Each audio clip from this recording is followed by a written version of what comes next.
Tour de Force 2014 Spring Edition here with University of Chicago coach Leo Kocher. Just wanted to touch base with you and see what you thought about the training camp environment here. Well, I really like coming here because the talent's here, and I don't know if I'll be picking up anybody this year, but I'll keep coming year after year. Because, one of these guys, even over a 3-year period, is definitely worth it. It's always good to also get together with you guys and make contact. So I think it's just a positive thing. It's a positive thing. I really enjoy it, and thanks for inviting me. Well, I usually try to express to my athletes there's a difference of programs that you could go to depending on what you want to do academically and athletically. I myself went to Division I, but Kerry Bowman's, who was an Olympic alternate, he fell a couple points short of making the Olympic team. He was NAIA, but there's also Division I, there's also Division II, there's also Division III. Can you talk a little bit about the importance of all 3 or 4 different levels and why a student would pick one over the other? Well, absolutely. I mean, one of the things I have to say is this. When I wrestled at Northwestern, there were over, I think, close to 300 Division I programs. Now we're down to 75 Division I programs and about 100 Division III, maybe 40, 50 Division II. And so there were more Division III programs than Division I, II, and III combined today. And the thing is, though, the high school talent, the talent coming out of high school, is at least twice as deep, or probably 3 times as deep as when I was in high school. So you got these, you got a lot of Division III athletes that are incredible athletes, and they're looking for a place to wrestle. And you can have also academic goals, but to me, it's just a question of making sure you go to a place where you get a chance to have the competitive experience you deserve. And it breaks my heart to see kids sometimes, not get that chance. So I talk about that. But what would it take for a student athlete who wants to aspire to go to the University of Chicago? What type of grades or requirements, criteria would they need to be accepted into that school?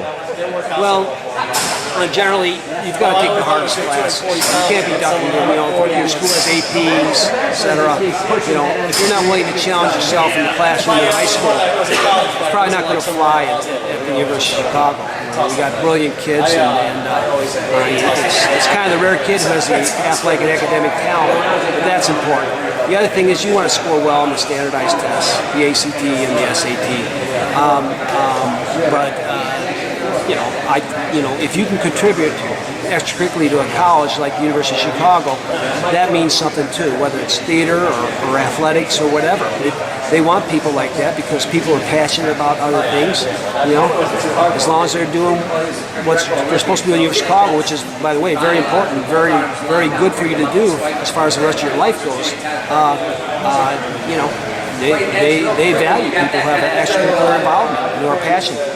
It's funny, as you're talking, I'm thinking about what you said earlier, and I was actually born and raised in Evanston, Illinois. My father went to Northwestern many years ago, and prior to that, I remember reading some time ago, the University of Chicago once was in the Big Ten. Do you know, or can you tell us a little bit about that history and what was the transition and why did that happen? Sure. The University of Chicago was one of the original members of the Big Ten. It was called the Western Athletic Conference, but it was all the teams that traditionally were in the Big Ten, except for Michigan State. Michigan State actually replaced us, but Michigan, Northwestern, and so all those schools were in it. And the University of Chicago won a lot of Big Ten championships. They dropped out of the Big Ten in like 1947.